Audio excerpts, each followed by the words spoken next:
चतुर्थ अध्याय इंद्रादि देवताओं द्वारा देवी की स्तुति। ऋषि जी कहते हैं, अत्यंत पराक्रमी दुरात्मा महिषासुर तथा उसकी दैत्य सेना के देवी के हाथ से मारे जाने पर इंद्र आदि देवता प्रणाम के लिए गर्दन तथा कंधे झुकाकर उन भगवती दुर्गा देवी का उत्तम वचनों द्वारा स्तवन करने लगे। उस समय उनके सुंदर अंगों में अत्यंत हर्ष के कारण रोमांच हुआया था।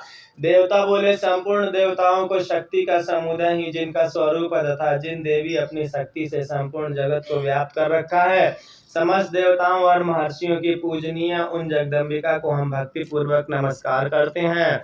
वे हम लोगों को कल्याण करें, जिनके अनुपम प्रभाव और बल का वर्णन करने में भगवान शेषनाग, ब्रह्मा तथा महादेवी जी भी समर्थ नहीं है। वे भगवती चंडिका संपूर्ण जगत का पालन एवं अशुभ भय का नाश करने का विचार करें। जो पुण्यात्माओं घरों में स्वयं ही लक्ष्मी रूप से, पापियों के यहाँ दरिद्रता रूप से, अंतःकरण वाले पुरुषों के हृदय में बुद्धि रूप से, सत्पुरुषों को श्रद्धा रूप तथा कुलीन मनुष्य में लज्जा रूप से निवास करती हैं, उन आप भगवती दुर्गा को हम नमस्कार करते हैं। देवी, आप संपूर्ण विश्व का पालन कीजिए। देवी, आपके इस अचित रूप का ससुरों का नाश करने वाले भारी पराक्रम तथा समस्त देवताओं और दैत्यों के समक्ष युद्ध में प्रकट किए हुए आपके अद्भुत चरित्रों का हम किस प्रकार वर्णन करें। आप संपूर्ण जगत की उत्पत्ति का कारण है। आप में सत्वगुण, रजोगुण और तमोगुण ये तीनों गुण हैं, तो भी दोषों के साथ आपका सत्संग नहीं जान पड़ता। भगवान विष्णु और महादेवी जी, आप देवता भी आपके पार नहीं पाते हैं। आप ही सबका आश्रय हैं।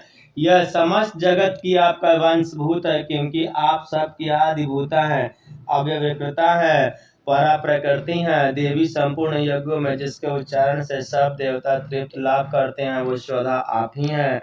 इसके अतिरिक्त आप पितरों की तृप्ति का भी के कारण है, अतएव सब लोग आपको स्वधा भी कहते हैं। देवी, जो मोक्ष की प्राप्ति का साधन है, चित्र महाव्रत स्वरूप है, समस्त दोषों से रहित जितेंद्रिय तत्वों की ही सार वस्तु मानने वाली है तथा मोक्ष की अभिलाषा रखने वाली है, मुनिजन जिसका अभ्यास करते हैं, वह भगवती पराविद्या आप ही हैं।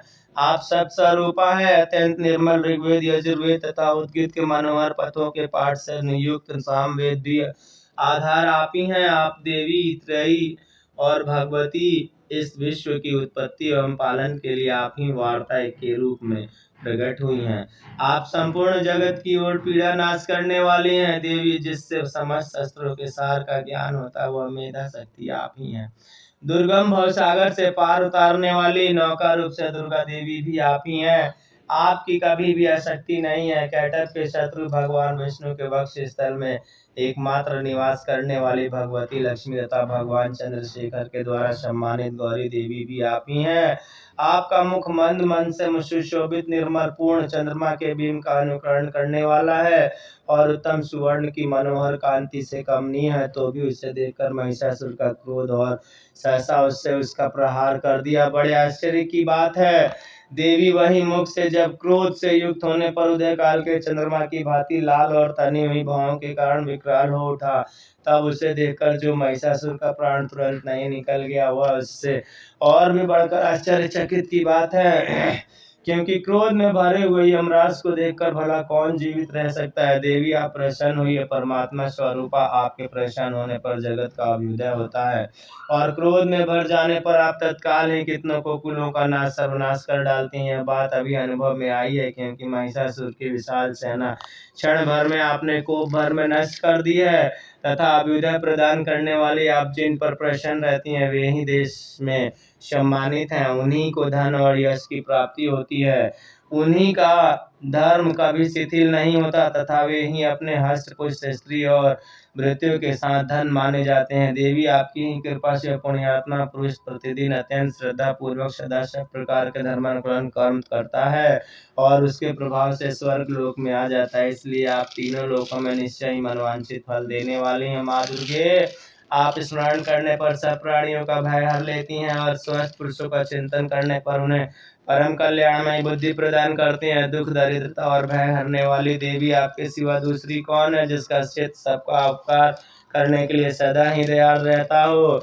देवी, इन राक्षसों के मारने को संसार में सुख मिले तथा वे राक्षस चिरकाल तक नरक में रहने के लिए भले ही पाप करते रहे हों, इस समय संग्राम में मृत्यु को प्राप्त होकर स्वर्ग लोक में जाए। निश्चय ही यही सोचकर आप शत्रुओं का वध करती हैं। आप शत्रुओं पर का प्रहार क्यों नहीं करते हैं? समस्त असुरों को दृष्टि मात्र से क्यों नहीं मार देती हैं? इसका एक रहस्य है, वे भी शत्रु आपके शस्त्रों से पवित्र होकर उत्तम लोकों में जाएं। इस प्रकार उनके प्रति आपका ये सोच विचार उत्तम है। खड़ंग के तेज की भयंकर दीप्ति से अपने आपने त्रिशूल के अग्रभाग घनीभूत प्रभाव संध्याकर जो असुरों की आंखें फूट नहीं गई, उसका कारण भी यही है। जो मनोहर रश्मियों के युग चंद्रमा के समान आनंद प्रदान करने वाले आपके इस सुंदर मुख का दर्शन करते हैं। देवी आपका शील दुराचारियों बुरे बर्ताव का दूर करने वाला है। साथ ही यह रूप ऐसा है जो कभी चिंतन में भी नहीं आ सकता और जिसकी कभी दूसरों से तुलना नहीं की जा सकती है, तथा आपका बल और पराक्रम भी तो उन दैत्यों का ही नाश करने वाला है जो कभी दैत्य देवताओं का पराक्रम को भी नष्ट कर चुके थे। इस प्रकार अपने शत्रुओं पर भी अपनी दया ही प्रकट की है। वरदायिनी देवी आपके इस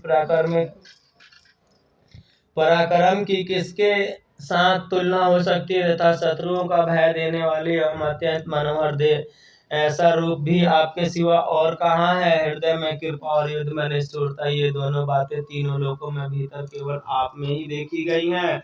माता है, आपने शत्रुओं का नाश करने के लिए इस समस्त लोक की रक्षा की है।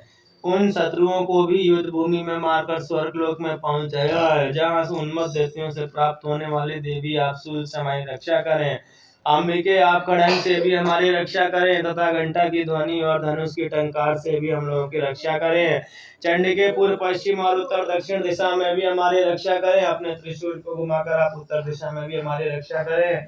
तीनों लोगों में आपके जो परम सुंदर एवं अत्यंत भयंकर रूप विचरते रहते हैं, उनके द्वारा भी आप हमारी तथा इस भूलोक की रक्षा करें। अंबिका, आपने कर पल्लव शोभा पाने वाला खड़ंग, शूल और गदा आदि जो शस्त्र है, उन सब के द्वारा आप सब ओर से हमारी रक्षा करें। ऋषि जी कहते हैं, इस प्रकार जब देवताओं ने जगन माता दुर्गा देवी स्तुति की और नंदन वन के दिव्य पुष्पों से एवं गंध संदन आदि के द्वारा उनका पूजन किया, फिर सब ने मिलकर जब भक्ति पूर्वक दिव्य धूपों की सुगंध निवेदन की, तब देवी ने प्रसन्न होकर प्रणाम करते हुए सब देवताओं से कहा। देवी बोली, देवताओं, तुम सब लोग मुझसे जिस वस्तु की अभिलाषा रखते हो वह मुझसे मांगो। देवता बोले, भगवती, हमारी इच्छा सब पूर्ण कर दी है, अब कुछ भी बाकी नहीं है, क्योंकि हमारा यह शत्रु महिषासुर तो मारा गया। महेश्वरी, इतने पर भी अगर आप हमें वर देना चाहती हैं तो हम पर जब जब स्मरण करें तब तब आप हमें दर्शन दें, हम लोगों के महान संकट को दूर कर दिया करें तथा प्रसन्नता मुखी अंबिका जी ने जो मनुष्य इन स्त्रोतों का आपकी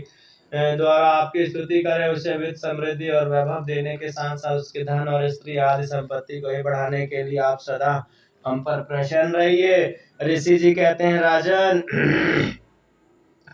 देवताओं, जब आप अपने तथा जगत के कल्याण के लिए भद्रकाली देवी को इस प्रकार प्रसन्न किया, तब तथास्तु कहकर वहीं अंतर्ध्यान हो गए। भोपाल, इस प्रकार पूर्व काल में तीनों लोगों का हित चाहने वाली देवी जिस प्रकार देवताओं के शरीर से प्रकट हुई थी, वह सब कथा मैंने कह सुनाई। अब पुनः देवताओं का उपकार करने वाली वे देवी दुष्ट दैत्यों का सुम तथा निशुम वध करने में एवं लोकों की रक्षा करने के लिए गौरी देवी के शरीर से जिस प्रकार प्रकट हुई, वह प्रसंग मेरे मुंह से सुनो, मैं उसके बारे में यथावत वर्णन करता हूँ। इस प्रकार श्री मार्कंडेय पुराण कथा के अंतर्गत देवी महात्मने शुक्रादि स्थिति नामक इस चौथा अध्याय संपूर्ण हुआ। जय जगत जननी परम पिता परमेश्वरी, तुम्हारी सदा ही